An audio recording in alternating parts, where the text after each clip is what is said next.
मैं कुसुम श्रीवास्तव विद्या फाउंडेशन की ओर से अपने सभी मित्रों का अभिनंदन करती हूँ। लॉ ऑफ अट्रैक्शन के बारे में बहुत कुछ पढ़ा, समझा और जाना, लेकिन दुखद संवेदनाओं में भी ये प्रिंसिपल इतने जबरदस्त ढंग से काम करता है, ये सच में अपने अनुभव से जाना। 6 सितंबर 1921 को मैंने अपने जीवन साथी को खोया है। दुख की अनुभूति आप समझ सकते हैं। शायद इतने कम अंतराल में इतने बड़े दुख की पीड़ा क्या होगी। जिन्होंने ईश्वर ना करे भुगता है वो अच्छे से समझ सकते हैं।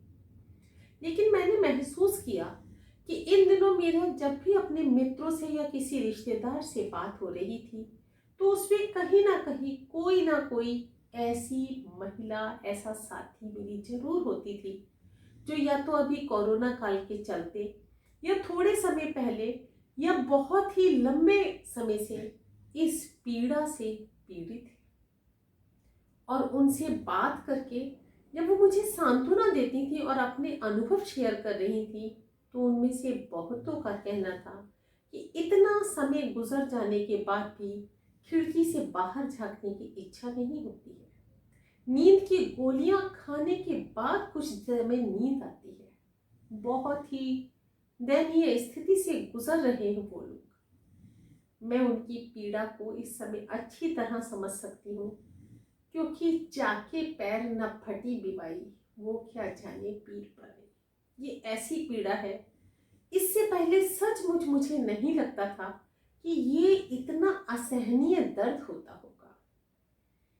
नोक झोंक के बीच किस तरह जिंदगी गुजरती जा रही थी, इस दर्द का एहसास भी नहीं था। लेकिन आज जब उस दर्द को झेल रही हूँ तब समझ पा रही हूँ कि इसकी पीड़ा कितनी नश्तर की तरह आपकी जिंदगी को छेद रही है। लेकिन दोस्तों, 35 साल मैंने अध्यापन कार्य किया है और आज वही अध्यापिका की भूमिका में अपने आप को स्वयं रखते हुए इस दुखद परिस्थिति से स्वयं को उबारने की कोशिश में लगी हूँ। लेकिन अपने उन मित्रों से बात करके मुझे लगा कि मुझे चाहिए कि मैं अपने लिए जिन तकनीकी का इस्तेमाल करके खुद को इस गहन अंधकार से निकालने की कोशिश कर रही हूँ, अपने मित्रों से भी शेयर करूँ कि वो भी इस तरह कोशिश करें और उस लंबे समय से चले आ रहे घनघोर अंधकार से कुछ तो रोशनी की तरफ बढ़े। मित्रों, बहुत कठिन घड़ी है, कहना बहुत ही आसान है, लेकिन मेरी बात शायद आपको इसलिए समझ आनी चाहिए कि मैं भी सेम पीड़ा से इस समय पीड़ित हूँ। मित्रों, ईश्वर के हर काम के पीछे कोई ना कोई अच्छाई होती है, ऐसा कहते हैं। हालांकि ऐसा लगता है कि इस काम के पीछे क्या अच्छाई थी, लेकिन मित्रों, उस पर विश्वास करने के अलावा हमारे पास कोई चारा नहीं है। उस पर विश्वास रखिए, क्योंकि उसने जो भी किया होगा कुछ सोच समझ कर किया होगा, ऐसा मानकर ही हम इस परिस्थिति में कुछ हिम्मत अपने अंदर ला सकते हैं। क्योंकि अजब लीला है उस विधाता की, लिखता भी वही है, मिटाता भी वही है, राह भटकाता है तो राह दिखाता भी वही है, उलझाता है जिंदगी तो सुलझाता भी वही है, जिंदगी की कठिन राह में दिखता नहीं पर हाथ पकड़कर संभालता भी वही है। उस पर विश्वास रखिए, सुबह शाम उससे प्रार्थना कीजिए कि दिवंगत आत्मा इस ब्रह्मांड में जहां भी हो, शांति और प्रेम से उसकी जीवन यात्रा भरी रहे।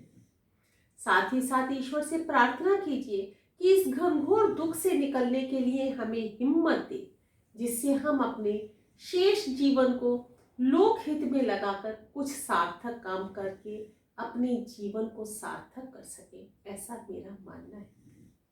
क्योंकि जाने वाले के साथ मरा नहीं जाता, और भी रिश्ते हैं जो हमें निभाने हैं, बच्चे हैं, कुछ रिश्तेदार हैं जिनके हृदय हमारी धड़कनों के साथ धड़कते हैं, उनके लिए हमें अपने आप को संभालना तो होगा। तो मित्रों, जो मित्र इस शोचनीय स्थिति से गुजर रहे हैं, पूरा अंधेरे में डूबते चले जा रहे हैं, नींद की गोलियों का सहारा लेकर कुछ घंटे की नींद लेते हैं, या जिन्होंने अपने आसपास के दरवाजे और खिड़कियां बंद कर ली हैं, कृपया अपने आप को संभालिए। मैं भी उसी दुख से पीड़ित हूं जिस दुख से आप पीड़ित हैं, और इस दर्द को वही समझ सकता है जिसकी जिंदगी में ईश्वर ने ये अंधकार किया है। ईश्वर से प्रार्थना है कि इस धरा पर किसी को भी इस तरह का पीड़ा कभी सहना ना पड़े। समय से जाना दुखदाई होता है, लेकिन सहनीय होता है। असमय जीवन साथी का जाना सच में उसके बराबर कोई कष्ट नहीं है। लेकिन मित्रों, इस घनघोर अंधेरे से निकलना तो पड़ेगा, उसके अलावा कोई चारा नहीं है। ईश्वर से हम टकरा नहीं सकते, खाली उसके आदेश के सामने नतमस्तक होना पड़ता है। फिर मिलेंगे किसी और अनुभव के साथ, तब तक के लिए सभी को नमस्कार।